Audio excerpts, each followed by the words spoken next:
Hola, ¿qué tal? El día de hoy vamos a hablar acerca de análisis de parámetros eléctricos en redes de cableado y técnicas de modulación digital. Empezaremos con una breve introducción, análisis de parámetros, definiéndolos, parámetros a tener en cuenta, hablaremos de cada uno de estos, técnicas de modulación, también hablaremos de estos tipos de técnicas de modulación, luego unos ejemplos gráficos y finalmente concluiremos. Primero, ¿alguna vez te has preguntado qué hace posible que la conexión sea estable y rápida cuando descargas un video en 4K? Pues todo esto tiene que ver con el análisis de parámetros eléctricos, de redes de cableado y las técnicas de modulación. Pero a todo esto, ¿qué es el análisis de parámetros eléctricos en redes de cableado? El análisis de parámetros eléctricos en redes de cableado es la evaluación de las características físicas y eléctricas de los cables de transmisión de datos. Pero, ¿qué tiene que ver todo esto con descargar el video de 4K? Pues básicamente todo. Si el análisis de parámetros eléctricos falla, podría llevar a interrupciones en la comunicación, pérdida de datos y a no poder descargar el video en consecuencia. Es por eso que un buen ingeniero en redes y telecomunicaciones debe tener en cuenta estos parámetros. Pero, ¿cuáles son exactamente estos parámetros? Entre estos parámetros tenemos unos cuantos y vamos a hablar acerca de esto en breve, así que no te preocupes. Primero, hablaremos del mapeo de cables. El mapeo de cables es un proceso que permite verificar la correcta disposición de los cables dentro de un cable de red. Así como lo has adivinado, esto tiene que ver con los estándares, específicamente los de la TIA 568B, 568A, donde si ves nos indica cómo es que puede estar el orden de colores dentro del cableado. Pues para evitar que esto pase, yo te aconsejo que sigas los estándares de las normativas ya definidas. Vamos a ver que esto es muy importante porque permite detectar errores de conexión como inversiones, cortos, pares abiertos. Y aquí podemos ver cómo es que están estos errores en este tipo de cables. Solo este es el correcto. Este es la inversión, el cruzado y el cortado. Y bueno, los errores comunes en el mapeo de cable pueden generar fallas en la comunicación o una degradación en la velocidad de transmisión. Es por ello que se utilizan certificadores y testers de cableado para asegurar que la instalación cumple los estándares. Siguiente, hablaremos de longitud de cable. La longitud de cable es un factor determinante en la calidad de transmisión de datos. Según los estándares Ethernet, un cable de par trenzado no debe superar los 100 metros. Eh, ¿Qué pasa si es que superan los 100 metros? Pues la verdad va a haber una degradación de la señal por la atenuación. Para esto también es que se pierde la calidad y la transmisión, pero no hay problema porque nosotros vamos a usar estos testers que nuevamente nos van a ayudar a medir el cable. Cuando un cable es demasiado largo, la señal se atenúa, lo que significa que pierde calidad en la transmisión y aumenta la posibilidad de errores en la comunicación, es decir, pérdida de calidad. Ahora hablaremos del NVP, Normal Velocity of Propagation. La velocidad nominal de propagación es el porcentaje de la velocidad de la luz con la que una señal viaja a través de un cable.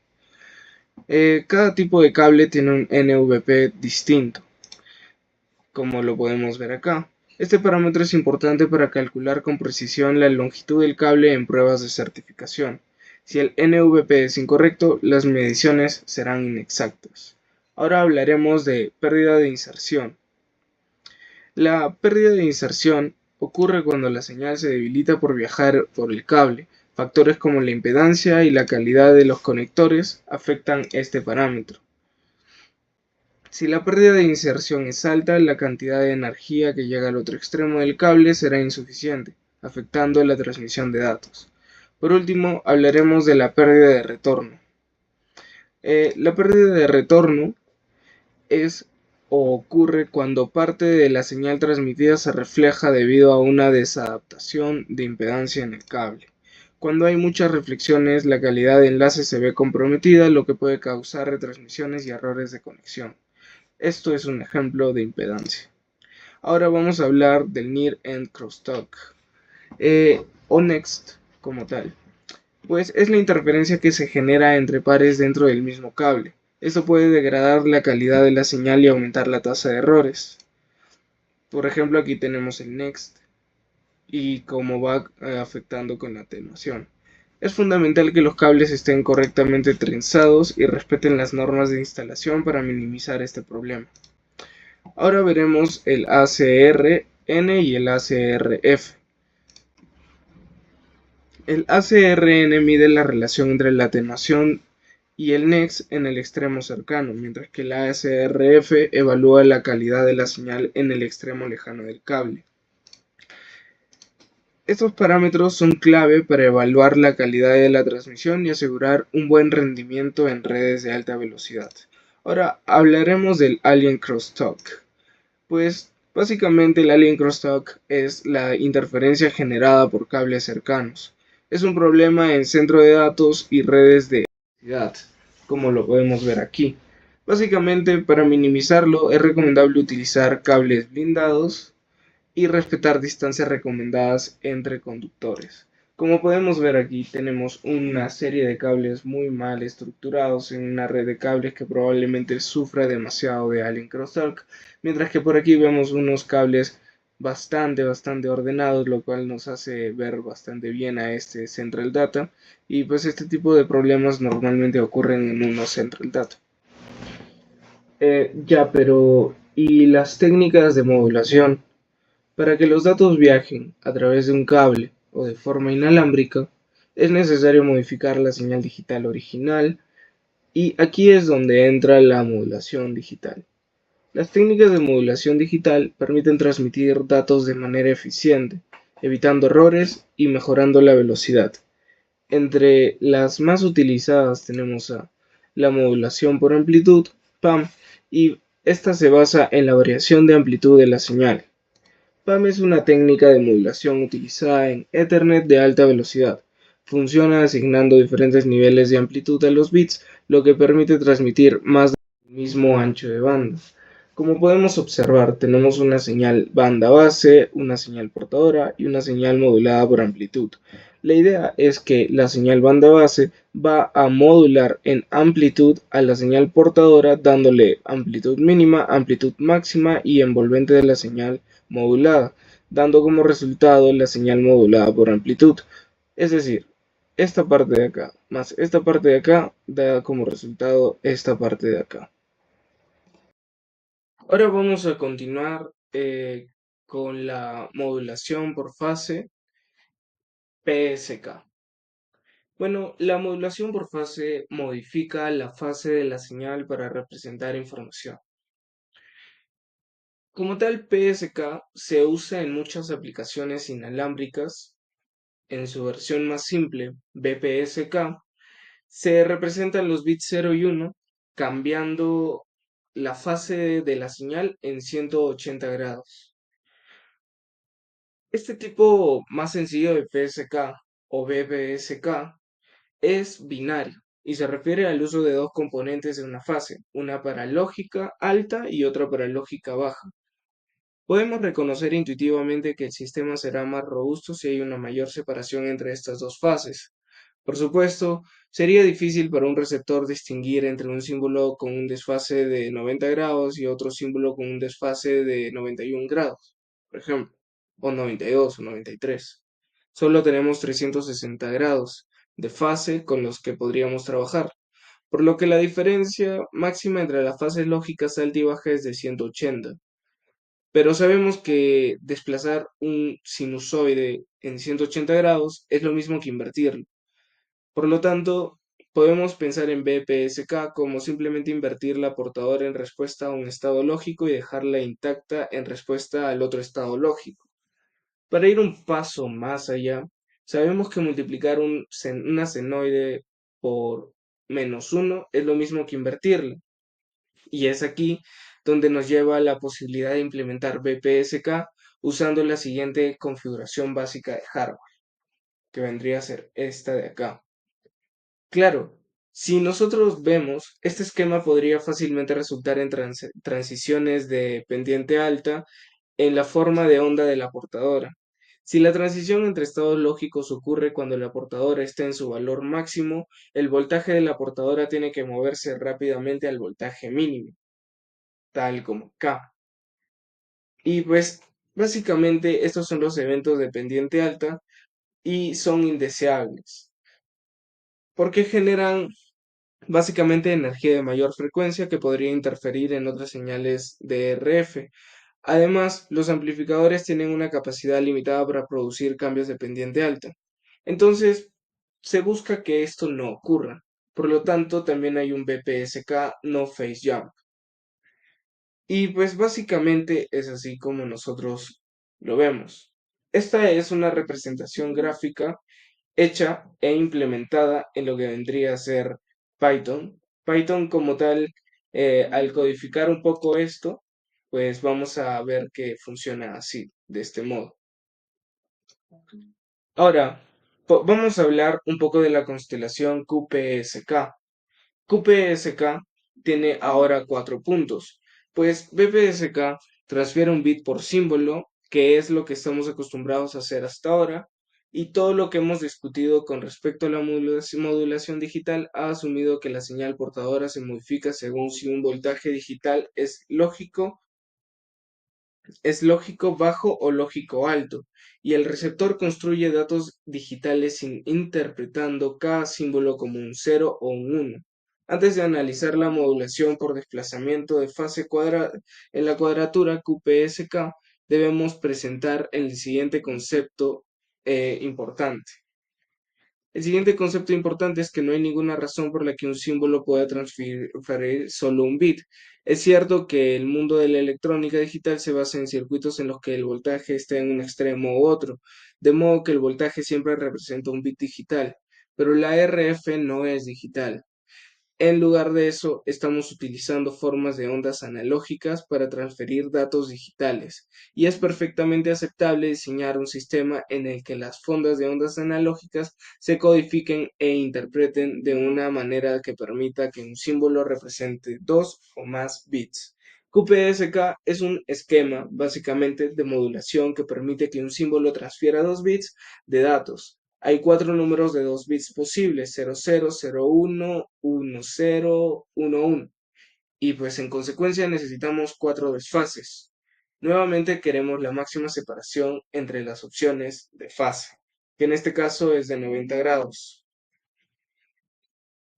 Y pues aquí lo tenemos. Empezamos básicamente con números complejos y componentes.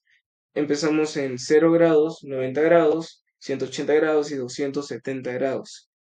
Esto nos da una ventaja de mayor velocidad de datos. Si mantenemos el mismo periodo del símbolo, podemos duplicar la velocidad a la que se transfieren los datos, del transmisor al receptor. La desventaja es la complejidad del sistema. Podría pensarse que QPSK también es significativamente más susceptible a errores de bits que BPSK, ya que hay menos separación entre posibles valores de fase. Esta es una suposición razonable, pero si se hacen los cálculos, resulta que las probabilidades de error son en realidad bastante similares. Así que es bastante ventajoso. Como puntos clave a rescatar, permite transmitir 2 bits por símbolo, lo que duplica la eficiencia de BPSK. Es resistente al ruido, ya que los símbolos están bien separados en el espacio de fase, y se usa mucho en el Wi-Fi, LTE y comunicaciones satelitales debido a su eficiencia en la transmisión de datos. Por otro lado, vamos a hablar brevemente del 8PSK. Bueno, el 8PSK o Eight Phase Shift Keying es una modulación digital por desplazamiento de fase, donde se utilizan 8 diferentes fases para representar 3 bits por símbolo. Esto significa que en cada símbolo transmitido se pueden representar una combinación de 000 a 111, ya no 00 a 11, como en el 4PSK o QPSK. Se usa en sistemas donde se necesita mayor eficiencia espectral sin aumentar el ancho de banda, aunque con el costo de mayor sensibilidad al ruido, lamentablemente. Pues vamos a definir unas características claves de 8PSK. Tiene mayor cantidad de información transmitida por símbolo en comparación con BPSK y QPSK. Cada símbolo representa 3 bits en lugar de uno, BPSK o 2PSK. Por ejemplo, como pasaba antes, o sea, 1 BPSK y 2 QPSK.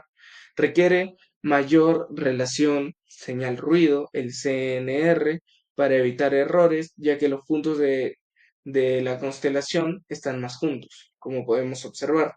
Ahora vamos a ver los puntos. Tenemos el primer punto en 0 grados, 45 grados el primero, bueno, el segundo, el tercero está en 90 grados, 135, el cuarto en 180, 225, 270 y 315 el último.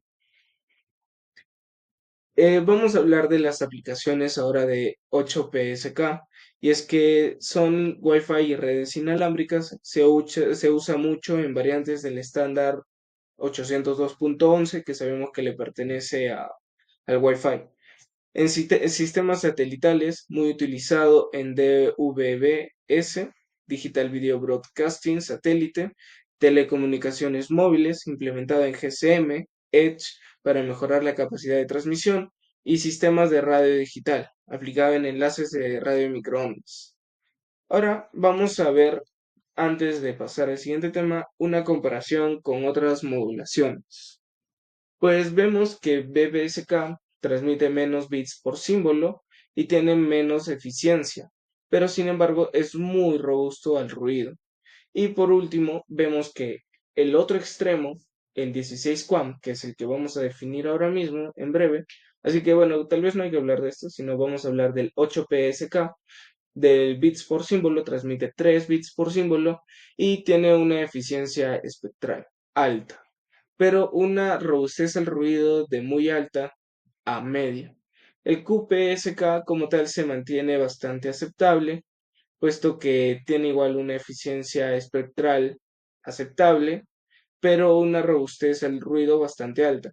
Igual yo diría que el más equilibrado, incluyendo al 16 QAM, es el 8PSK, aunque si es que se consideran algunos protocolos para hacer más robusto el ruido al 16 QAM, pues igual sería como que bastante eficiente. Bueno, ahora continuamos con la modulación combinada QAM. Bueno, esta modulación usa tanto amplitud como fase para aumentar la capacidad de transmisión. QAM combina cambios en amplitud y fase, lo que permite transmitir grandes volúmenes de datos, por ejemplo 16 QAM, 256 QAM y hasta 2048 QAM. Se usan en redes 5G y fibra óptica para optimizar la eficiencia espectral. Como tal, ahora vamos a ver la constelación 16 QAM. La constelación 16 QAM, que es esta, que ha sido generada nuevamente por código desde Python y nos ha dado este resultado, que es una representación muy interesante, pero básica de la constelación 16 QAM, pues nos muestra 16 puntos dispuestos en una cuadrícula de 4 por 4. Aquí cada símbolo representa una combinación única de amplitud y fase.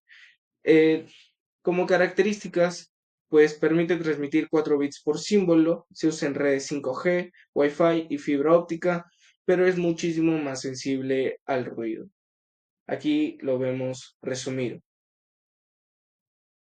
Ahora vamos con las aplicaciones prácticas. Bueno, cada técnica de modulación tiene aplicaciones específicas. Por ejemplo, la PAM 5 o la modulación en amplitud se usa en Ethernet, en 10 gigabits T y 100 gigabits T.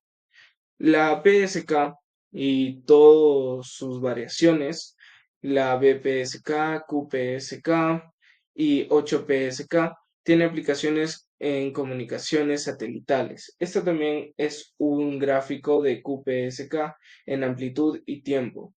Esa es la más básica. Pues tiene como tal aplicaciones en comunicaciones satelitales y en Wi-Fi. La QAM y sus variaciones 16 QAM, 256 QAM y 1024 y 2048 QAM es utilizada en redes de alta capacidad como 5G y fibra óptica. Bueno, ahora como conclusiones, vamos a ver que hemos recorrido un camino muy clave para la comprensión de las redes de comunicación modernas. Ahora sabemos que la calidad de una red no solo depende del hardware, sino también de los parámetros eléctricos y de las técnicas de modulación utilizadas. Por un lado, los parámetros eléctricos nos ayudan a entender cómo un cable puede afectar la transmisión de datos desde la pérdida de inserción de retorno hasta la diafonía y la interferencia entre cables adyacentes. Cada factor juega un papel crítico en la estabilidad y rendimiento de la red. Por otro lado, las técnicas de modulación digital permiten que la información viaje de manera eficiente, evitando interferencias y maximizando la capacidad de transmisión. Hemos explorado modulaciones como la PAM5, utilizada en Ethernet, PSK, en comunicaciones satelitales, y Wi-Fi, la QAM, presente en redes de alta velocidad como la 5G y fibra óptica. Mediante nuestras simulaciones, hemos visto cómo cada una de estas técnicas se visualiza en la práctica. Con PAM5 observamos cómo la variación en amplitud de los niveles, con QPSK entendimos cómo la fase permite la transmisión de bits y con QAM exploramos cómo la combinación de amplitud y fase maximiza la capacidad de transmisión. En conclusión, una red de comunicación eficiente no solo requiere una buena infraestructura de cableado, sino también el uso adecuado de técnicas de modulación digital. Gracias por acompañarnos en este recorrido y te invito a que sigas investigando en este mundo de las redes y telecomunicaciones. Esto ha sido todo por mi parte y nos vemos en el próximo video.